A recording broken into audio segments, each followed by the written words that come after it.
అదే RTV app వార్తల్ని క్షణాల్లో చదివే అవకాశం ఉంటుంది. ఒక న్యూస్ పేపర్, ఒక టెలివిజన్ ఛానల్ మీ చేతుల్లో ఎప్పుడూ ఉంటాయి. ఎవరికాళ్ళే బట్టలు తడుపుకుంటున్నారు, మనం ఏం చేద్దాం? ఎలక్ట్రానిక్ మీడియా మిత్రులందరికీ నమస్కారం. మొన్న జరిగిన తెలుగుదేశం పిలుస్తోంది రా కథలరా అన్న సభ కాతేరులో బ్రహ్మాండంగా విజయవంతమైంది. స్వచ్ఛందంగా వేలాదిగా మహిళలు, పురుషులు గ్రామాల నుంచి కూడా తరలి వచ్చారు. తెలుగుదేశం జనసేనల ఈ శంఖారావానికి సంఘీభావం చెప్పారు.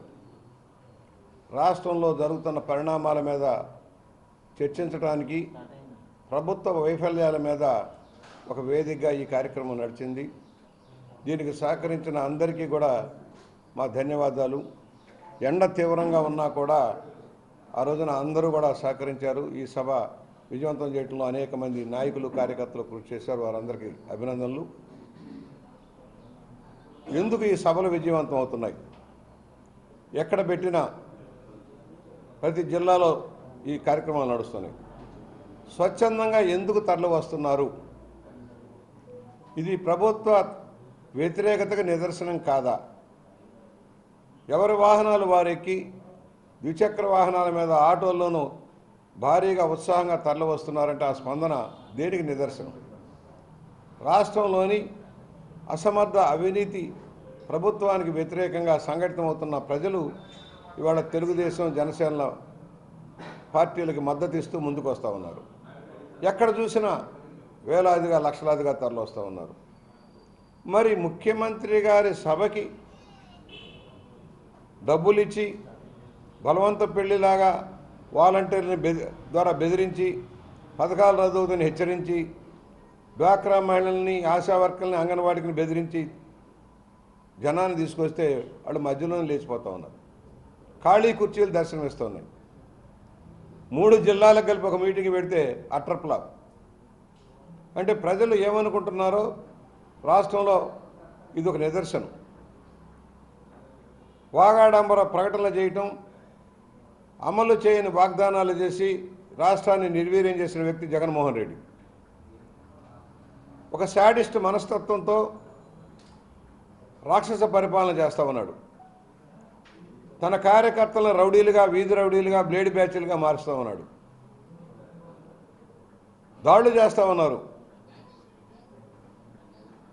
నిన్న పల్నాడులో ఏ విధంగా ఎమ్మెల్యే, వైఎస్ఆర్ పార్టీ ఎమ్మెల్యే దాడులు చేస్తూ ఉన్నారు, ఆస్తులు ధ్వంసం చేస్తున్నారు చూస్తూ ఉన్నాం. నిత్యం ఎక్కడో ఒక చోట ఎవరో ఒకరిని హత్య చేస్తూ ఉన్నారు వైఎస్ఆర్ పార్టీ నాయకులు. వేలాది తప్పుడు కేసులు బనాయిస్తూ ఉన్నారు ఈరోజు కూడా. కానీ మూల్యం చెల్లించుకోక తప్పదు ఒకరోజు. ఎన్ని కేసులండి? వేలాది కేసులు. 13,000 కేసులు నమోదు చేశారు, ఎఫ్ఐఆర్లు వేసి. రేపు ఎన్నికల్లో తెలుగుదేశం పార్టీ కార్యకర్తలు బూతుల దగ్గర పనిచేయకుండా చేయటమే లక్ష్యంగా ఇవాళ కేసులు వేస్తూ ఉన్నారు. దొంగ ఓట్లు చేర్పిస్తూ ఉన్నారు. తెలుగుదేశం ఓట్లు తొలగిస్తూ ఉన్నారు. ఎలక్షన్ కమిషన్కి అనేక సార్లు పిటిషన్లు ఇచ్చాం. పోలీసు వ్యవస్థను అడ్డుపెట్టుకొని దొంగ ఓట్లతో మళ్ళీ అధికారంలోకి రావాలని తాను దోచుకున్న లక్షల కోట్ల డబ్బుని ఎదజల్లి తిరిగి అధికారంలోకి రావాలన్న ఆలోచనలో ఉన్నాడు. ఏ వ్యవస్థని బతకనీయలే, ఏ సంఘాన్ని బతకనీయలే. రాక్షస గణంలాగా ప్రజల హక్కులు హరిస్తూ ఉన్నారు. మేము చెబుతున్నాం, రాజ్యాంగం కల్పించిన హక్కులు అనేక సార్లు చెప్పాను. రాజ్యాంగం కల్పించిన హక్కులు కూడా హరిస్తూ ఉన్నాడు. కోర్టులంటే లెక్క లేదు, తీర్పులంటే లెక్క లేదు, చట్టం అంటే గౌరవం లేదు. జైలు పక్షి, బెయిలు పక్షి. జైల్లో ఉండవలసిన వాడు మన దురదృష్టం కొద్ది ముఖ్యమంత్రిగా వచ్చాడు. ప్రజలు మోసపోయారు, వాగ్దానాలు నమ్మారు, దగాపడ్డారు. అన్ని వ్యవస్థల్ని కొనారెల చేశాడు. ఇవాళ మేము ఒకటే చెబుతున్నాం, ఇలాంటి ముఖ్యమంత్రి భారతదేశంలో ఎక్కడా లేరు. అవినీతికి care of number 1 in corruption in the country, not only country, in the world. ఇంత తక్కువ సమయంలో ఇంత దోపిడీ జరిగిన రాష్ట్రం ఏదీ లేదు. దోపిడీదారు. నన్నేం చేస్తారు? అధికారంలో లేనప్పుడే 1,00,000 కోట్లు దోచుకున్నాను, 12 సంవత్సరాలుగా కేసులు ఎక్కడ వేసిన ఆపగలిగాను, ఇంకా అధికారంలోకి వచ్చాను ఇంకా దోచుకుంటా ఉన్నారు. ఇవాళ మైనింగ్ మాఫియా ఎంత తీవ్రంగా ఉందంటే రాష్ట్రంలో ప్రైవేటు సైన్యాన్ని పెట్టి ప్రజల యొక్క ఆస్తులు కబ్జా చేస్తూ ఉన్నారు.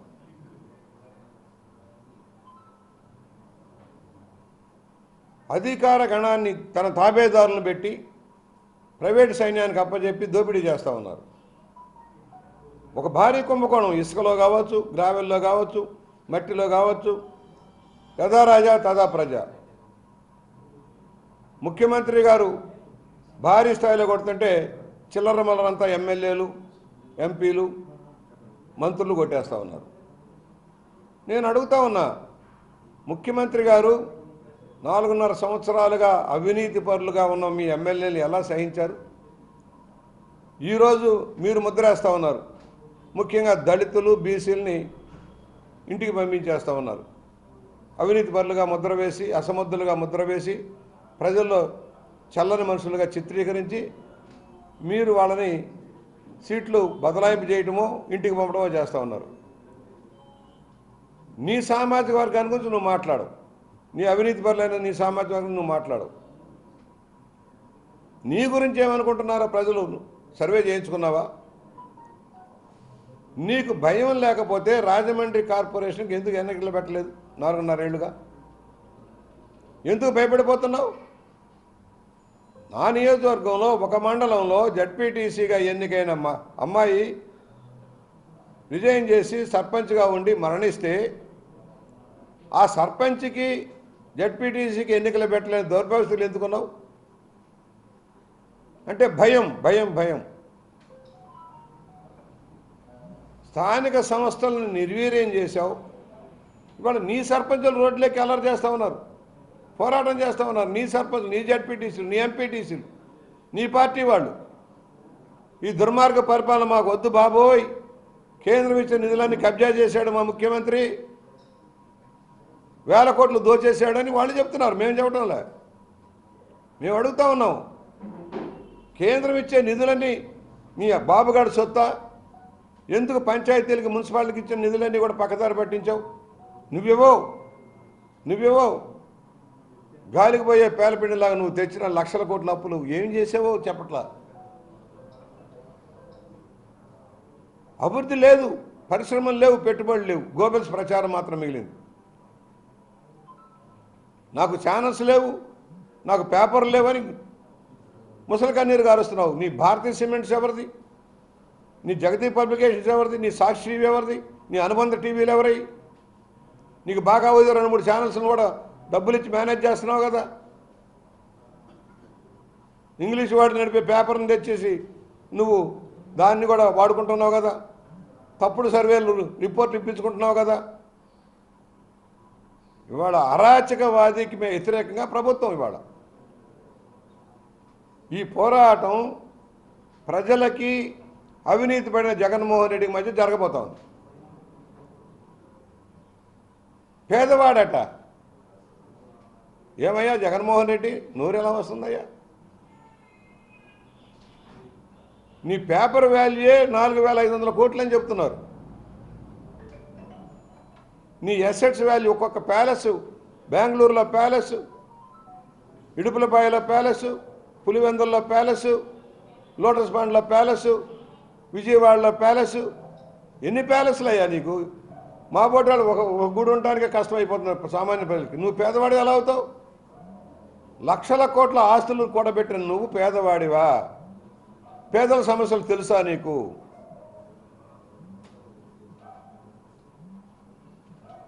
బంగాళాదుంపకి ఉల్లిగడ్డకి తేడా తెలియని నువ్వు రాష్ట్రాన్ని ఏమి వెళ్తావయ్యా? అనేక పథకాలకు గండి కొట్టావు. 27 దళితుల యాక్షన్ల ప్లాన్లన్నీ రద్దు చేశావు. విదేశీ విద్యను అందకుండా చేశావు. మాతృభాషకు ద్రోహం చేశావు. కళలు లేవు, క్రీడలు లేవు. ఎన్నికలు వచ్చాయి కనుక ఆయన జెండాలు మోయటం కోసం ఆడుదాం ఆంధ్ర ఆట. సిగ్గుండాలి ముఖ్యమంత్రి. 4.5 ఏళ్ళు ఏమైనా ఒక చిన్న స్టేడియం కట్టావా? ఒక ప్లే గ్రౌండ్ బాగు చేసావా? ₹1 ఖర్చు పెట్టావా? క్రికెట్ బ్యాట్ మీద నీ బొమ్మే, కింద పెట్టుకునే గార్డు మీద నీ బొమ్మే. ఎంత దౌర్భాగ్యం అయ్యా! గార్డుల మీద, నీ కింద పెట్టుకునే గార్డు మీద కూడా ఆయన బొమ్మే. రంగుల పెచ్చ, పేర్ల పెచ్చ, పరాకాష్ఠకు పిచ్చి పరాకాష్ఠకి వెళ్ళిపోయింది. రైతుల పట్టాల మీద రిజిస్ట్రేషన్ ఫారాల మీద ఈయన బొమ్మ ఏంటయ్యా? ఇంకో 2 నెలలు దిగిపోయాక ఈయన బొమ్మ ఎక్కడ ఉంటుంది? రంగు ఎక్కడ ఉంటుంది? ఈ రంగుల పిచ్చగాడికి, ఈ పేర్ల పిచ్చగాడికి అన్నీ ఒక క్షణంలో పోతాయి. అధికారం మార్పిడైన గంటలోనే అన్నీ ఎక్కడెక్కడ తుడిచేస్తారు. అంత అసహ్యంగా ఉంది ప్రజల్లో. భూ రికార్డుల పేరుతో దోపిడీ చేస్తూ ఉన్నాడు. ప్రజల ఆస్తికి సంబంధించిన వివరాలన్నీ సేకరించి ఎలా కొట్టేద్దామని ప్లాన్ చేస్తూ ఉన్నాడు. ఇప్పటికే విశాఖ మొదలుపెట్టి రాయలసీమ దాకా కూడా దోపిడీ చేస్తూ ఉన్నారు భూములు. భయానక వాతావరణం.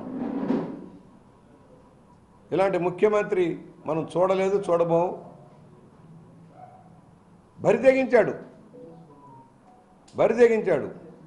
ఇవాళ ఎమ్మెల్యేలు పారిపోతూ ఉన్నారు. సీట్లు ఇస్తామన్నా మాకు వద్దు బాబోయ్, ఇస్తే 1 దండం, ఇవ్వకపోతే 4 దండాలు పెట్టే పరిస్థితిలో ఉన్నారు.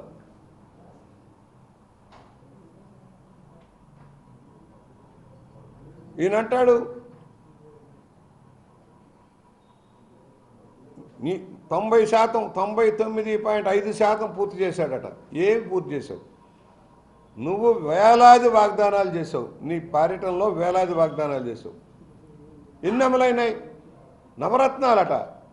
నవరత్నాల్లో నువ్వు చెప్పినవన్నీ కేంద్ర రాష్ట్ర ప్రభుత్వాలు గతంలో అమలు చేస్తున్నవే. కేంద్రం ఇచ్చే నిధుల్లో రైతు భరోసా, పెన్షన్లు గతంలోనే 2,000 రూపాయలు చేసాం తెలుగుదేశం హయాంలో. 3,000 ఇస్తానని చెప్పిన పెద్ద మనిషివి 4.5 ఏళ్ళకు కూడా 3,000 ఇవ్వలేకపోయావు. ఫీజు రియంబర్స్మెంట్ గోల్మాల్, అమ్మఒడిలో కోత, పింఛన్లో కోత, బాదుల్లో ఇళ్ల పన్నులు, చెత్త పన్నులు, పన్నుల మీద పన్నులు వేసావు రిజిస్ట్రేషన్ ఖర్చుల దగ్గర నుంచి. ఇవాళ బాది ప్రజల్ని చిన్నాభిన్నం చేసి కరెంటు రేట్ల దగ్గర నుంచి, నీటి తీరువాల దగ్గర నుంచి, మంచినీటి దగ్గర నుంచి అన్నిటికీ రేట్లు పెట్టి వసూలు చేసావు. హోదా సాధిస్తానన్న పెద్ద మనిషి హోదా సాధించావా? ఢిల్లీ చుట్టూ నువ్వు ప్రదక్షిణలు చేసేది నీ కోసం, నీ ఆత్మరక్షణ కోసం, నీ బాబాయ్ హత్య కేసు నుంచి బయటపడటం కోసం, కోడికత్తి కేసు నుంచి బయటపడటం కోసం చెప్తే నువ్వు దేనికి వెళ్ళావు ఢిల్లీ? ఏమి సాధించావో చెప్పు. ఒక్కటైనా ఈ రోజుకి. అప్పులు తెచ్చుకోవడం మాత్రం పర్మిషన్ తెచ్చుకున్నావు. రాష్ట్రాన్ని అప్పులమయం చేసుకోవడం కోసం మాత్రం ఆర్ఎంబీ పరిమితి మించి ప్రత్యక్షంగా పరోక్షంగా లక్షల కోట్లు అప్పు తెచ్చుకోవడానికి మాత్రమే కేంద్రం కాళ్ళు పట్టుకున్నావు. రాష్ట్రాన్ని అప్పుల సుడిగుండంలోకి మార్చావు. ఇవాళ ప్రతిపక్షాల మీద నింద. 4.5 ఏళ్ళు అధికారంలో ఉండి అధికారం కోల్పోయే ముందు ప్రతిపక్షాల మీద పోలవరానికి ప్రతిపక్షమా, రాజధానికి ప్రతిపక్షమా, స్టీల్ ప్లాంట్ ప్రైవేటీకరణకి ప్రతిపక్షమా? నువ్వేమో 1,000 కోట్లు దోచుకోవడం కోసం అదాని వాళ్ళతోటి చేతులు కలిపి రాష్ట్ర పోర్టులని అలకప్ప చెబుతావు. గంగవరం పోర్టు దగ్గర నుంచి, కృష్ణపట్నం దగ్గర నుంచి అదానికి కట్టబెట్టావు. రాష్ట్ర ప్రయోజనాలు తాకట్టు పెడతా ఉన్నావు. ప్రతి దాంట్లో లంచం లేనిదే గడవట్లేదు జగన్మోహన్ రెడ్డికి. కట్టుకుపోతాడా రేపు? 6 అడుగులు గొయ్యే కదా ఆయనకైనా మాకైనా, ఎవరికైనా 6 అడుగులు గొయ్యే. పాపం మరి ఈ 6 అడుగుల గోతులో ఎన్ని లక్షల కోట్లు కుమ్మరించుకుపోతాడో మనకు తెలియట్లా. దాని ఉలికిపాటు, వ్యక్తిగత విమర్శలు, సోషల్ మీడియా. ఎంత కర్మండి! నీ సొంత చెల్లెలు, మీ అమ్మ కడుపున పుట్టిన బిడ్డని అసహ్యంగా నువ్వు సోషల్ మీడియాలో చిత్రిస్తున్నావు. క్యారెక్టర్ అసాసినేట్ చేస్తా ఉన్నావు. తల్లిని చెల్లిని కూడా గౌరవించలేని దౌర్భాగ్యుడు ఈ ముఖ్యమంత్రి. ప్రజల్ని ఏం గౌరవిస్తాడు? మహిళల్ని ఏం గౌరవిస్తాడు? రాష్ట్రంలో పౌరకుల్ని ఏం గౌరవిస్తాడు? శాడిజం. లేకపోతే అన్నా క్యాంటీన్లు మూసేస్తాడా? ప్రజావేద కూల్చేస్తాడా?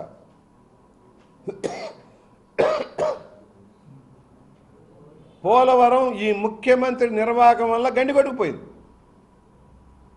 సకాలంలో గనక కాపర్ డ్యాం పూర్తయి ఉంటే డయాఫ్రామ్ వాల్ దెబ్బతినేది కాదు. రివర్స్ టెండరింగ్ పేరుతో ఆపేశాడు. 2 సీజన్లు మట్టి కట్టేశాడు. 3వ సీజన్లో వచ్చిన వరదకి డయాఫ్రామ్ వాల్ కాపర్ డ్యాం దెబ్బతిన్నాయి. అదే సకాలంలో పూర్తయ్యేది కదా. గైడ్ వాల్ ఎందుకు పోయింది? నిన్న ఏ పనులు జరగకుండానే 2400 కోట్లు అస్మదీలు కట్టబెట్టాడు పోలవరం. 2400 కోట్లు అస్మదీలు కాంట్రాక్టులకు బిల్లు ఇచ్చాడు. అక్కడ పనే జరగట్లా. పవర్ ప్రాజెక్టు పని నడవట్లేదు, స్పిల్వే పని నడవట్లేదు, డయాఫ్రామ్ వాల్ పని నడవట్లేదు, కాపర్ డ్యామ్ పని నడవట్లేదు. కానీ బిల్లులు ఇచ్చాడు. 3 రాజధానులు అన్నావు, ఒక్క రాజధాని అన్నా నువ్వు ఏర్పాటు చేసావా? కడుతున్న రాజధానిని ఆపి అక్కడ మట్టి మశానం కూడా అమ్ముకుంటూ తింటూ ఉన్నారు. నిర్మాణంలో ఉన్న భవన సామాగ్రి అంతా దోచుకుపోతూ ఉన్నారు. విశాఖ ఉక్కు ప్రైవేటీకరణకి చంద్రబాబు కారణమని చెబుతాడు ఈ పెద్ద మనిషి. సిగ్గుందయా?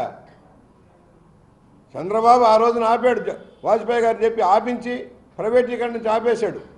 దాన్ని సెల్ఫ్ సఫిషియెంట్ నిలబెట్టడం కోసం ప్రయత్నం చేశాడు. వేలాది ఉద్యోగాలు కాపాడాడు. నువ్వేం చేసావు? ప్రైవేటీకరణ అనుకూలంగా వ్యవహరిస్తూ ఉన్నావు. మెట్రో ఏమైపోయింది? విశాఖ మెట్రో, విజయవాడ మెట్రో గాలి కొట్టుకుపోయాయి. కేంద్ర పథకాలకి నువ్వు సరైన మ్యాచింగ్ చేయక పథకాలన్నీ ఆగిపోయినాయి ఆంధ్రప్రదేశ్లో. 16 మెడికల్ కాలేజ్, నన్ను ఎంపీ గారు 16 మెడికల్ కాలేజీలు కడుతున్నామని, 3టికే అనుమతి వచ్చిందని. పక్కన తెలంగాణలో 16 మెడికల్ కాలేజ్ కట్టేసి ఓపెన్ చేశారు. ఇక్కడ సిగ్గు లేక ఇంకా 3 మెడికల్ కాలేజీకి సిబ్బందిని నియామకాలు కాలా. ఇంకా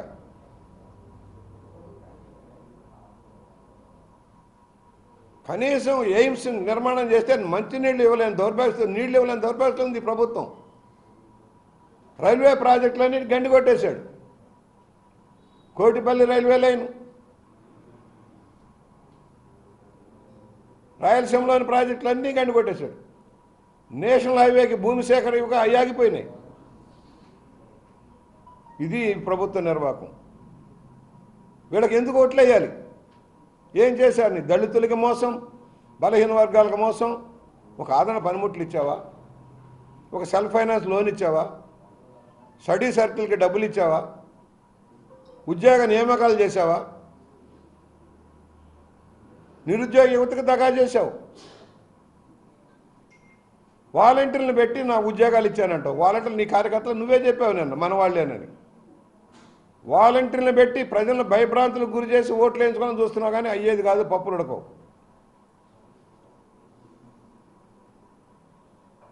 మేము చెబుతున్నాం, ఈ ముఖ్యమంత్రికి రోజులు 75 రోజుల్లోకి వచ్చాడు. మునిగిపోతున్న నావా దూకేస్తా ఉన్నారు. ఒక్కొక్కళ్ళు దూకేస్తా ఉన్నారు. రాజ్యసభకి 3 సీట్లు గెలిచే అవకాశం ఉన్నా కూడా భయపడి చేస్తా ఉన్నాడు. ప్యాంట్లు తడుపుకుంటా ఉన్నాడు. సొంత కుటుంబ సభ్యులే నీ మీద తిరుగుబాటు చేస్తూ ఉన్నారు. బాలినేని శ్రీనివాసరెడ్డి దగ్గర నుంచి, శర్మల దగ్గర నుంచి సొంత మనుషులే తిరుగుబాటు చేస్తూ ఉన్నారు.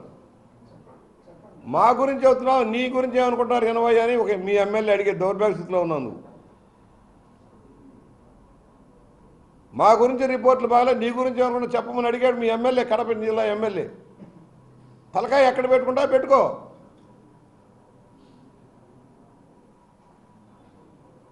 మేము అనేక ఇబ్బందులున్నా, రాష్ట్ర విభజన వల్ల ఆర్థికంగా ఇబ్బందులున్నా, కేంద్ర సహకారం సరిగా రాకున్నా మేము పథకాలు అమలు చేసాం.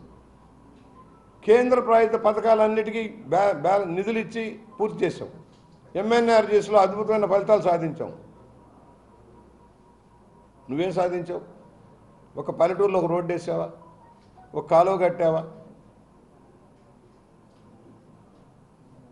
ప్రతి దానిలో కమిషన్, చెత్త సేకరణ యంత్రాల్లో కమిషన్, పోలీసు వాహనాలు కొంటే కమిషన్. ఇలాంటి పనికిమాలిన ముఖ్యమంత్రిని భరించే ఓపిక ప్రజలకు లేదు. ఇవాళ ఒక్కొక్క వర్గం ఆందోళనలో బయటకు వస్తూ ఉన్నారు.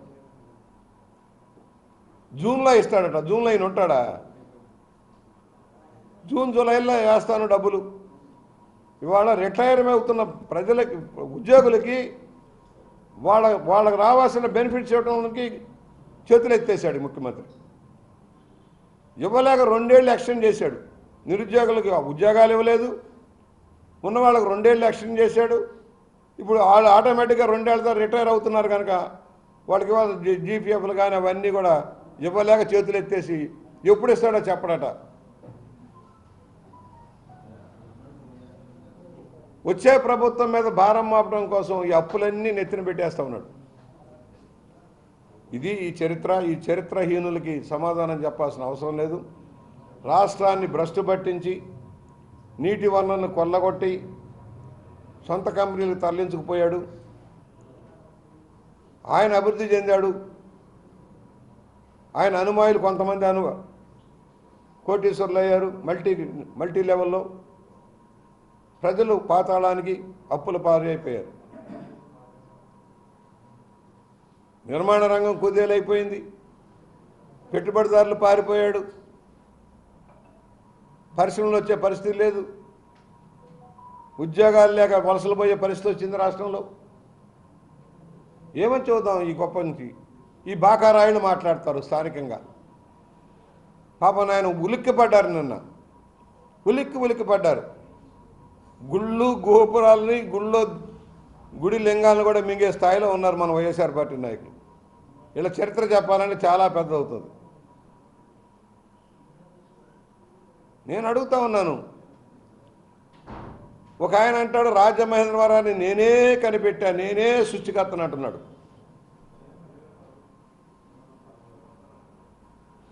బావిలో కప్ప ఇదే నా ప్రపంచం అనుకుంటుంది. పాప మన ఎంపీ గారికి కూడా బావిలో కప్పలాగా నేనే సృష్టికర్తని, రాజమండ్రి రూపురేఖలు మార్చానంటున్నాడు. పాపం రాజనరేంద్రుడు లేడు, ప్రకాశం పంతులు గారు లేరు, ఏబీ నాగేశ్వరరావు గారు లేరు. పాపం ఏం జరిగిందో గత చరిత్ర తెలిస్తే కదా ఆయనకి.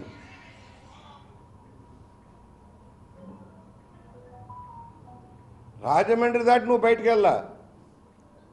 అనపర్తిలో ద్వారపూడిలో రోడ్డు అంతా పోయింది కదా. వేమగిరి నుంచి సామర్లకోట దాకా వెళ్ళే రోడ్డు అంతా పోయింది కదా. ఎందుకు వేయించలేకపోయావు? బొబ్బిలి బ్రిడ్జి దగ్గర నుంచి దొళ్ళ మీదుగా వేడిద మండపేట వెళ్ళే రోడ్డు పాడైపోతే ఎందుకు వేయించలేకపోయావు?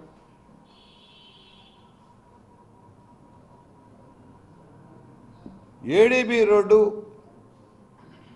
రంగంపేట నుంచి వచ్చే రోడ్డు 4.5 ఏళ్ళుగా ఆగిపోయింది. ఎందుకు ఆగిపోయింది? ఒక రింగు రోడ్డు అన్నావు.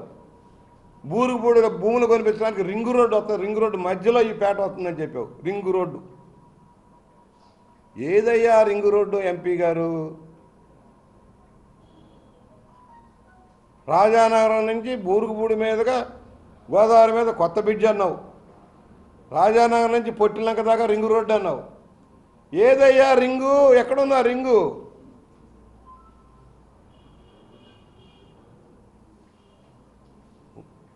ఎంపీ ఏం చేశాడు అంటున్నావు? ఆ ఎంపీ గారు శాంక్షన్ చేసిన బ్రిడ్జిని నువ్వు తగలేసావు. మళ్ళా కాళ్ళలో గడ్డం పోయి ఒకటి తెచ్చావు. 5 పోయినాయి, ఒకటి వచ్చింది. వేమగిరి పోయింది,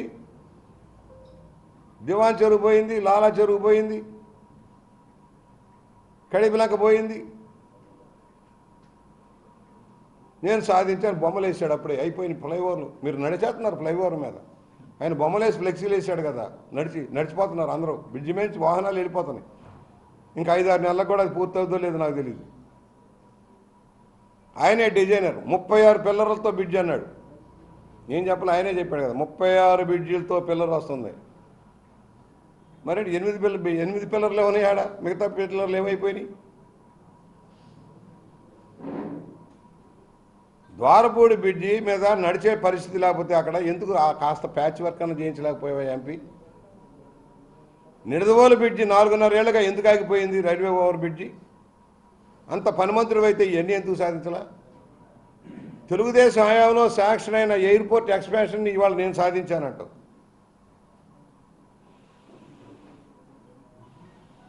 అమృత పథకంలో రాజమహేంద్రవరంలో 90 కోట్ల పైచిలుకుతో శాంక్షన్ అయిన పనులు ఎందుకు ఆగిపోయినాయి? ఎందుకు పూర్తి చేయించలేకపోయావు 4.5 ఏళ్లుగా? మురుగునీటి వ్యవస్థ ఆవా ఛానల్ ఎందుకు బాగు చేయించలేకపోయావు? ఈస్ట్ రైల్వే స్టేషన్ రోడ్డు ఎందుకు వెడల్పు చేయలేకపోయావు? గతంలో వెడల్పు చేసిన రోడ్లకి పక్క పక్కన ప్యాచ్ వర్క్ లాగా రాళ్ళు వేయిస్తూ ఉన్నావు, అప్పుడే లేచిపోతా ఉన్నాయి. అసలు రాష్ట్రం నుంచి ఏమి నిధులు తెచ్చావు? వైట్ పేపర్ రా, come on tell me how much money it, నువ్వు ఎంత తెచ్చావు? సవాల్ విసురుతున్నా. 14th ఫైనాన్స్ 15th ఫైనాన్స్ లోకల్గా వసూలు చేసిన పన్నులు తప్పితే నువ్వు రాష్ట్రం నుంచి తెచ్చింది ఎంతో చెప్పు. కమాన్, అంత మొనగాడివైతే రాష్ట్రం రాజమండ్రిని అభివృద్ధి చేశానంటే 4 పౌడర్లు స్నోలతో అయిపోదు. మంచినీటి పథకాలు, మురుగునీటి పథకాలు ఏమీ జరగలేదా తెలుగుదేశం హయాంలో? సులభ కాంప్లెక్స్లో 40 కట్టించాం, కళ్ళకు కనపట్టంలా. ఆ శ్మశాన వాటికి దగ్గర ఈ శ్మశాన వాటి దగ్గర గోదావరి తీరం అంతా అభివృద్ధి చేసింది ఎవరు? శాటిలైట్ సిటీ నిర్మాణం ఇవాళ నేను అడుగుతా ఉన్నా, నీ నియోజకవర్గంలో ఉంది కదా ఆటో నగర్, మరి ఎందుకై 2 రోడ్లు అన్నేయించలేదు నువ్వు అక్కడ? నీ నియోజకవర్గంలో ఉంది కదా బొమ్మూరు కాంప్లెక్స్, పాలిటెక్నిక్ కళాశాలకు ఎందుకు కాంపౌండ్ అన్న చేయించలేకపోయావు? ఎందుకు ఉమెన్స్ సెట్ అయి కూలిపోతుంటే భవన నిర్మాణం పూర్తి చేయలేదు? ఆఖరికి కలెక్టరేట్ పెట్టారు, ఏమయ్యా ఒక బిల్డింగ్ అని కట్టారా? ఎంఆర్ఓ ఆఫీసు కూలిపోతూ ఉంది, మోకాల్లో నీళ్ళు వస్తూ ఉన్నాయి, అక్కడ కాదు ఇక్కడైనా మొదలెట్టించావు, మరి ఎందుకు అది పూర్తి చేయలేదు? వై జంక్షన్ దగ్గర ఎంఆర్ఓ ఆఫీస్ అన్న పూర్తి చేయలేవు. ఘనత మంచి రోజమ్మ గారిని తెచ్చి క్రీడా స్టేడియాలకు శంకుస్థాపన చేయించావు, ఏయి ఆ క్రీడా ప్రాంగణాలు?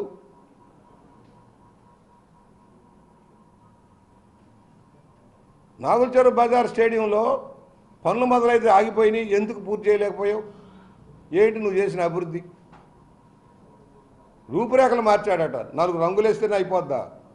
నువ్వు వేసిన డొల్లతనం అప్పుడే డ్రైన్లన్నీ, డ్రైనేజ్ వ్యవస్థ పాడైపోయింది, నీళ్ళ రోడ్డు మీద నీరు పారుతూ ఉన్నాయి. నేను అడుగుతున్నా, 14th ఫైనాన్స్ 15th ఫైనాన్స్ నిధులు కానీ స్థానిక సంస్థల నిధులతో నీ పనులు ఆ పనులు ఈ పనులు చక్కబెడుతున్నావు. ప్రాధాన్యత క్రమం వర్క్లై ఎస్టీపీ ఎందుకు నత్తనడక నడుస్తుంది?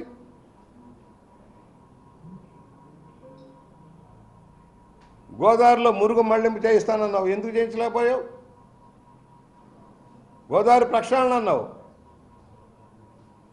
వాగాడాంబరం ప్రచార ఏర్పడడం తప్పితే ఏంటి జరిగేది?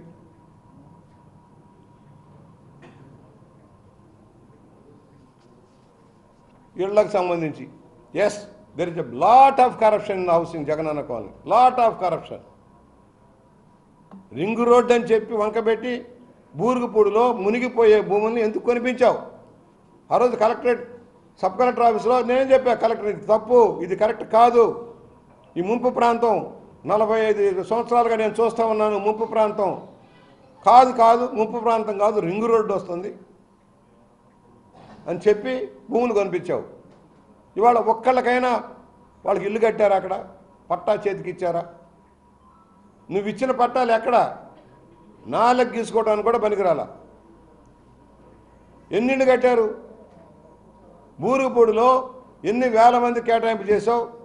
ఎన్ని స్థలాలు చూపించావు? ఎక్కడ చూపించావు? సవాలు ఇస్తూ ఉన్నా. పనికిరాని భూముల్ని లక్షలాది రూపాయలు ఖర్చు పెట్టి ఎంత కమిషన్లు కొట్టారో మాట్లాడదాం. ప్రజాప్రతినిధులు రెవెన్యూ అధికారులు కలిసి కుంభకోణం చేసి దోపిడీ చేశారు. కానవరం వివాదాస్పద భూములు ఎందుకు కొనిపించారు మీరు?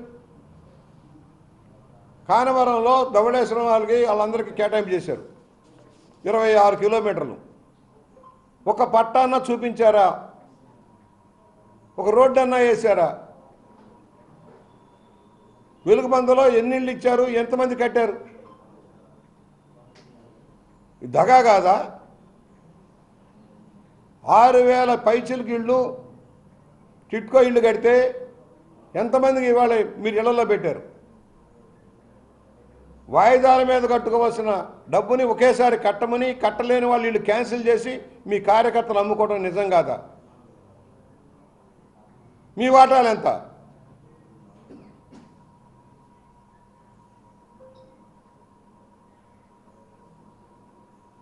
పోలవరం కాలువలు కొట్టుకు తినలేదా? పదండి వెళ్దాం. పోలవరం కాలం గట్లు ఎక్కడెక్కడ ఎంతెంత మట్టి కొట్టేశారో చూద్దాం. చెరువుల్లో పుడికి తీయటం సహజం, కానీ నిలువు లోతు పశువులు కానీ మనుషులు కానీ తీస్తే అంతే ఫటాఫట్. ఒకసారి పోయి చూస్తే సీతానగరం కోరుకొండ ఏరియాలో ఆ చెరువులో లేకపోతే దొరువులో ఎలా ఉన్నాయో మీకే అర్థమవుతుంది. ఎంత మట్టి కొట్టేశారు? చెరువుకి ఎంత? గ్రావెల్ కొండలు మిగిలినాయా? సీతానగరంలో కొండలు కరిగిపోయాయి. రియల్ ఎస్టేట్ పక్కన సంపత్ నగరంలో గ్రావెల్ కొండలు ఏమున్నాయి? పదండి చూద్దాం. ప్రభుత్వానికి ఏం కట్టారు? సేనరేజులు.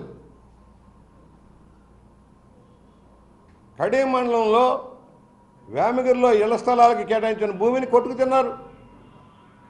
నిలువు లోతులను దోసేశారు గ్రావెల్ని.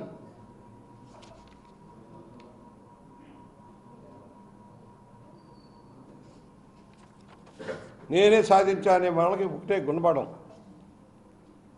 నర్సరీలకి రీజనల్ ట్రైనింగ్ సెంటర్, రీసెర్చ్ సెంటర్కి శాంక్షన్ అయితే అది ఎక్కడ వేసిన గొంగళి అక్కడ ఉంది. అది మురళీమోహన్ గారు ఎంపీగా ఉన్నప్పుడు వచ్చింది. మ్యూజియం మురళీమోహన్ గారు సాధించింది. భూమి నేను ఇప్పించాను. మీ కలెక్టరేట్కి దిక్కు తేవడం లేక తెలుగుదేశం హయాంలో కట్టిన న్యాక్ బిల్డింగ్లోనే ఇంకా కొలువు తీరే పరిస్థితి ఉంది. మీ సచివాలయాలన్నీ కూడా ఆనాడు మేము కట్టిన కమ్యూనిటీ హాల్స్లో పెట్టుకునే దౌర్భాగ్య స్థితిలో ఉన్నారు. ఒక ఉపాధ్యాయునైనా నియమించారా? జూనియర్ కాలేజీలకి హై స్కూల్ టీచర్స్ ఆ పాఠాలు చెప్పేది. లెక్చర్లు నియమించరా? ఏంటయ్యా మీ నిర్వాహకం? ఏం చేశారని?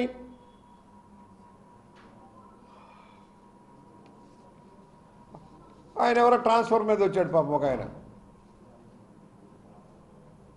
రీల్ మాస్టర్ అంటే ఆయనకి ఎందుకు బాధ మాకు అర్థం కాల. అక్కడ పనికిరాని వ్యక్తి, అక్కడ అద్భుతమైన పనితీరు కనపరిచిన వ్యక్తి, మంత్రిగా పనిచేసిన వ్యక్తి, అంత అభివృద్ధి చేసి ప్రజల యొక్క ప్రేమాభిమానాలు చొరగొనుంటే పాపం ఆయన ఎందుకండి రాజమండ్రి రూరల్ తెచ్చారు? ఎవరైనా ఒక చోట పనిచేస్తే ఎమ్మెల్యేగానో మంత్రిగానో మంచి పేరు సంపాదిస్తారు. మరి ఎందుకయ్యా నిన్ను మార్చారు? ఎందుకు తిరస్కరిస్తున్నారు? రామచంద్రపురం ప్రజలు ఎందుకు తిరస్కరించారు?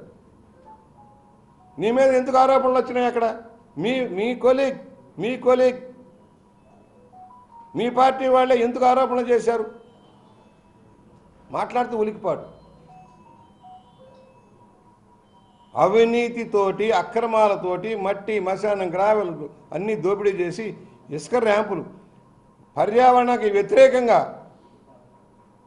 దోచేస్తూ ఉంటే మీకు తెలియదా బ్రిడ్జిల పక్కన తవ్వకూడదని? కాటన్ బ్యారేజ్ దగ్గర తవ్వొద్దంటే వాళ్ళు తవ్వుతూ ఉన్నారు. కోర్టు ఆర్డర్ ఇచ్చింది, హైకోర్టు. గ్యామన్ బ్రిడ్జికి అటు ఇటు తవ్వేస్తూ ఉన్నారు. రోడ్ కెమెరాలు బ్రిడ్జ్ దగ్గర తవ్వుతూ ఉన్నారు. ఈ బ్రిడ్జిలకు ప్రమాదం కాదా? నీటి ప్రవాహాల్లో తేడాలు రావా?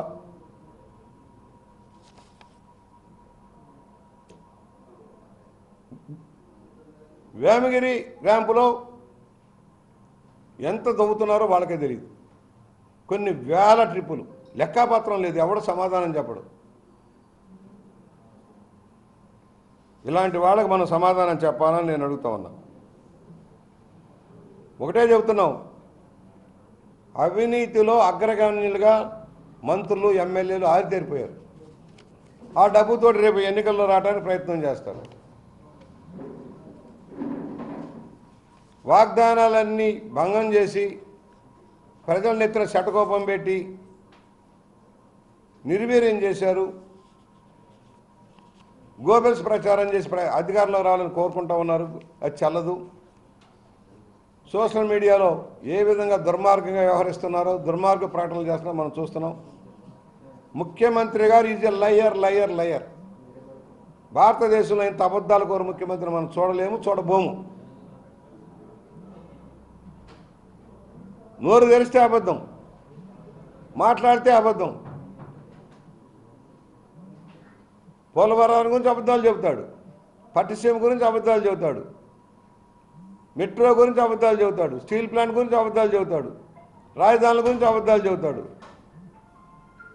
ఇవాళ సొంత గడ్డ మీదే ప్రశ్నించారు అంటే అర్థం చేసుకోండి. నీ పులివెందుల్లో నిన్ను భయానక పరిస్థితి నుంచి ఎదుర్కొని నిన్ను ప్రశ్నించారంటేనే నీ పని అయిపోయిందని లెక్క.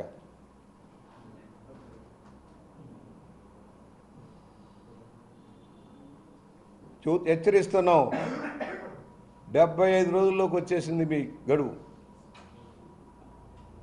ఇంకా రౌడీజం చేసి భయానక వాతావరణం సృష్టిస్తే మూల్యం చెల్లించుకుంటారు సుమని హెచ్చరిక చేస్తా ఉన్నాం. మీ ఇంటికి మా ఇల్లు ఎంత దూరమో మా ఇంటికి మీ ఇల్లు అంతే దూరం, మర్చిపోకండి.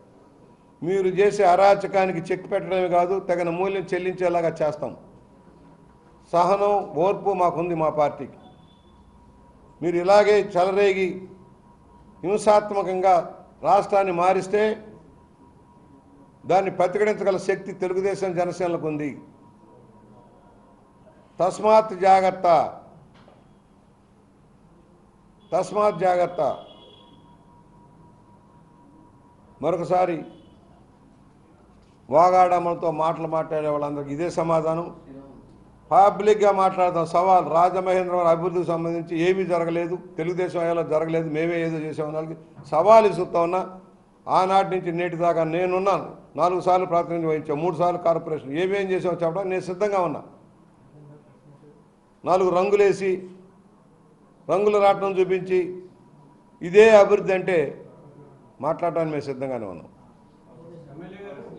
రాజమండ్రి నగరంలో పుట్టి పెరిగాను, రాజమండ్రి నగరాన్ని విశ్వనగరంగా తీర్చిదిద్దుతారని ఎంపీ గారు అంటారు. చాలామంది పుట్టి పెరిగారు తమ్ముడు. ఇక్కడ అందరూ పుట్టి పెరిగిన వాళ్ళే. రాజమండ్రిలో పుట్టి పెరిగిన వాళ్ళు ఉన్నారు, బయట నుంచి వచ్చిన వాళ్ళు ఉన్నారు. ఈ నగరం విశ్వనగరం ఎప్పుడయింది? అనేక జిల్లాల వాళ్ళు, అనేక ప్రాంతాల వాళ్ళు, అనేక సామాజిక వర్గాల వారు నిలవగా రాజమహేంద్రం ఉంది కల్చరల్ సెంటర్. ఎందరో మహానుభావులు కవులకి, కళలకి నీరాజనం పట్టిన దేశం ఇది, రాష్ట్రం ఇది, నగరం ఇది. ఇవాళ ఏంటండి, ఆనంద్ కళా కేంద్రానికి డబ్బులు ఖర్చు పెడతారు, కోట్ల రూపాయలు. సామాన్య కళాకారుడికి అందుబాటులో ఉండదు. సామాన్య కళాకారుడికి అందుబాటులో ఉండదు. లక్షలు ఖర్చు పెడితే ఏముంటుంది? అందుకని అది మూతేసుకుంటుంది. రిపేర్లు పెడుతూ సంవత్సరం లక్షల కోట్లు మింగేస్తూ ఉంటారు. ఇదివరకు అట్లేదా? ఓపెన్ ఎయిర్ థియేటర్ ఉండేది సుబ్రహ్మణ్యం మైదానం, మీకు తెలుసు. ఆ రోజు నేనే 5 లక్షల్లో కట్టించాను అది. ఇవాళ ఎన్ని కోట్లు ఖర్చు పెట్టారు లెక్కేయండి. గురజాడగా మన గరికపాటి రాజారావు గారి కళావేదికగా తీర్చిదిద్ది బ్రహ్మజోసుల సుబ్రహ్మణ్యం గారి విగ్రహాలు కూడా ఆ రోజునే పెట్టించాం.